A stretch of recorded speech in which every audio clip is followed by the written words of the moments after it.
Not all airsoft guns are equal. Not all airsoft reviews are created equal. Searching for that one item can be daunting. When it comes to seeing how others do it, what are you going to believe? How will you decide?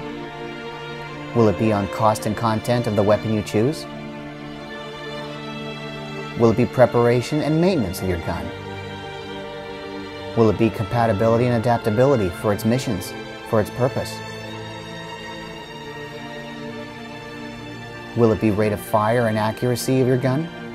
Are you going to choose by the word of your teammates and your men? Don't worry, you're covered. When it comes to finding that perfect airsoft gun, you need something that's light, something durable, something strong and accurate, something that'll get you through the fight no matter what's dished out at you. You've got to be able to move with it, to make it work, in all situations and adapt all around to every single mission possible. It's like pairing up with a partner. You've got to find something that'll work with you, something right. I'm Tango 6. I've been in airsoft for over 10 years now, and I've done everything from play to collection. So I want to bring you along and show you how I judge a weapon buy. Welcome to the new standard in review and judgment. Welcome to Blackhawk Airsoft Armory. It's my life, it's now or never. I ain't gonna live forever. I just wanna live my life. It's my... Hey everybody, Tango 6 here from Blackhawk Airsoft Armory, and I want to welcome you to the very first video review by us, and we're going to do something very special. We're going to review the Jingong M4S system. And why this? Well, there's good reasons for it. Okay, you may be asking yourself, why did we pick the Jingong M4S system when everybody does it? Well, a couple of very good reasons. Because the S system here by Jingong is probably the hottest item you can find on the airsoft community right now. It shoots strong, it's accurate, and it's a great looking weapon system, but also because it represents the primary mainstay of our military today. The M4 M16 family dates back to the time of Vietnam when Eugene Stoner developed the weapon from the XM177 family. Originally chambered in NATO 5.56 by 45, the weapon was very light as a replacement for the M14 with its ammunition of 7.62 by 51. So now for almost 40 years, this weapon has kept our country free, and it has become the Swiss Army knife, essentially, of military rifles today. And with the S system and the SIR mount that you see on the front of these guns, there's virtually nothing that's more adaptable. And so for this, and because Blackhawk Armory goes one step beyond most others when they do their reviews, we decided to give it the best of the business in Jingong and its M4 system. Let's go take a look. When your Jingong M4 comes to you, it comes in a standard tan cardboard box with a single decal on the top. That's pretty common these days because you won't find the image of the gun on the box much anymore for shipping purposes. Inside, you'll notice it comes in a high-density black packing foam, which really protects your gun very well. The whole gun is supported from front to back with all the accessories, including your manual. Your gun will easily survive transit. When you unpack the gun, you notice it's actually very good quality. It comes with a standard orange flash hider to comply with federal laws, matte black finish, markingless, and all parts and plastic where they should be. It comes with a standard 9.6 volt nunchuck battery, 1400 milliamps, and a wall charger that is non-automatic shutoff. Included, standard manual, and a small bag of accessories with a butterfly key, a sling adapter, and 2 rails. Notice, however, that we put the rails on for this particular shoot. With an average retail price of $240, all accessories required to get your gun started, and a great packaging, this gun has earned a number 2 on the Blackhawk scale. Next up in the review process is quality and compatibility. This gun is nearly identical to the real M4S system. It comes completely with the identical length, a little bit heavier on the weight due to the internals are not the same as a realistic weapon, but it features a full metal upper-lower receiver, the full 4-side handguard RIS system, and this is a little bit different than the real one. The top is not metal right here. It actually is polymer plastic, just like the lower receiver. But that doesn't diminish the overall look and realism of this weapon. It also features the standard high-cap magazine and the 30-round 5.56 magazine that the weapon comes with. It also features a 4-point retractable position stock for everything from large type players to even getting it nice and close for CQB battles, as well as features flip-up front and rear sights as standard.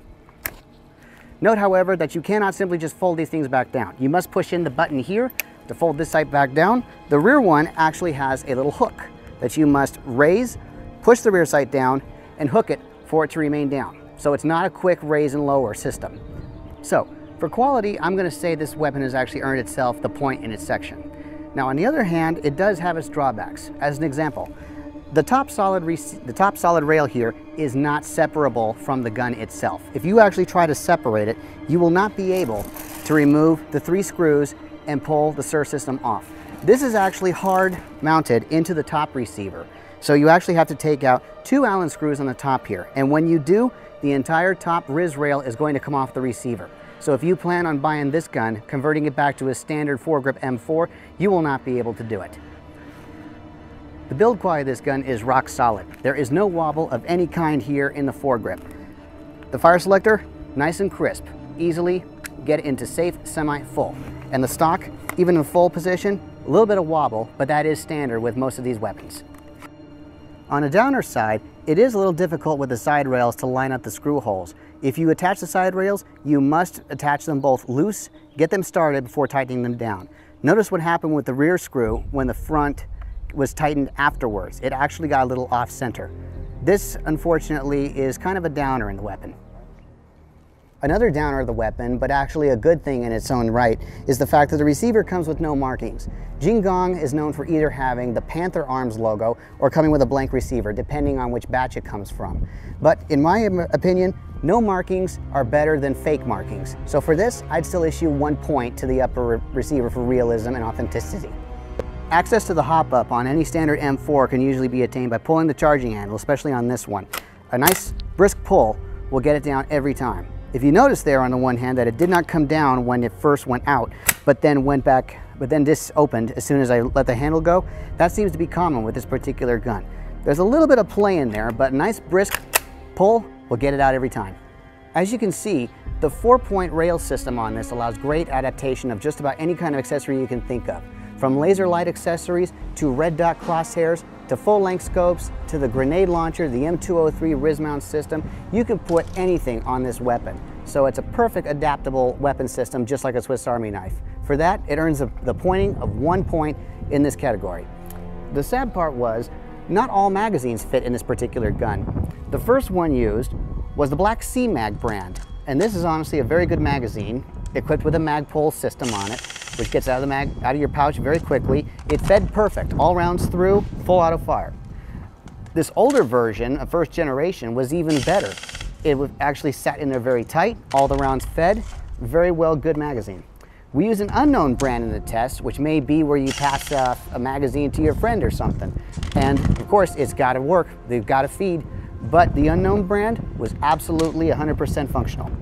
The disappointment, however, was the most popular and the most recognizable was the Black Star P-Mag by Magpul. This unfortunately had misfeeds, just skip feeding, and it just had to be cleared and pulled out of the magazine, shaken clear so many times. So sadly, it isn't 100% compatible with just about everything, but it still has a pretty good compatible basis with other brand equipment. So I'm going to give this thing a 1 point on the adaptability of the rails and external accessories, and for magazine interbrand compatibility, though not perfect, I'll give it the other full point. So for this section, this Jin Gong M4S system earns a level 2 on quality and compatibility test. Okay, now let's go to the third section of this test, and that is preparation and maintenance. And I gotta tell you, even in prepping for this video, this gun gave us a few little headaches, but nothing that was too difficult to overcome. First thing you wanna do, take your high cap magazine, open the tray, and start filling it with BBs.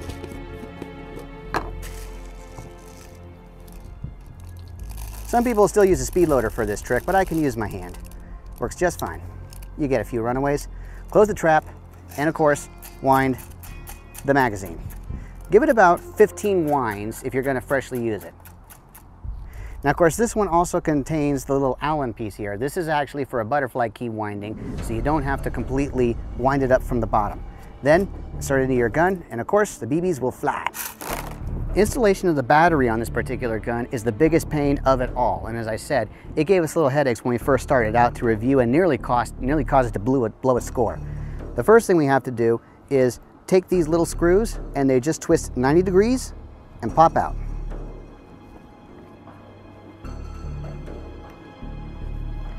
Do it with the other side. You don't need a screwdriver, you can use your hand. And one thing though is the battery tray slides forward. This can be a little trouble because getting the battery in here, it'd be easier if it actually folded from the back side, which would give you more clearance. The nice thing to note about this particular gun is that it actually comes pre-installed with a MOSFET chip, which I had once thought were almost extinct, but was very surprised when this one arrived. It also comes with the low resistance silver wire set, which allows very fast trigger time on the battery. And it just, honestly, I've never seen a gun fire just like this thing can. So now, we've got it open, let's install.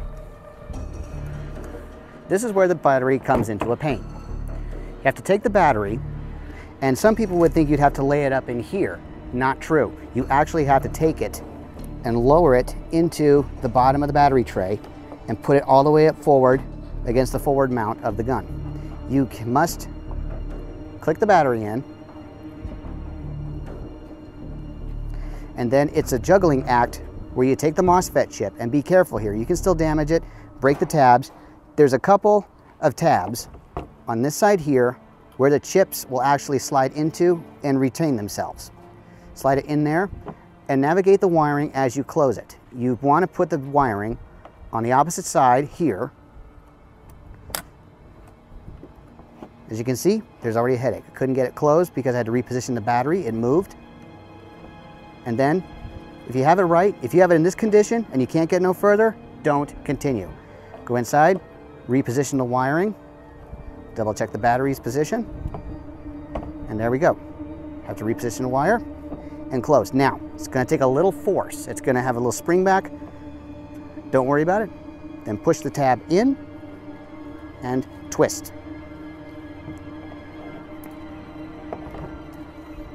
Here, it's closed.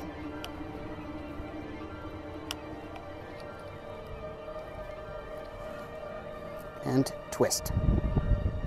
You might need a screwdriver on the second one like this might show. And there you have it. The gun is now ready to fire, and that's all it takes.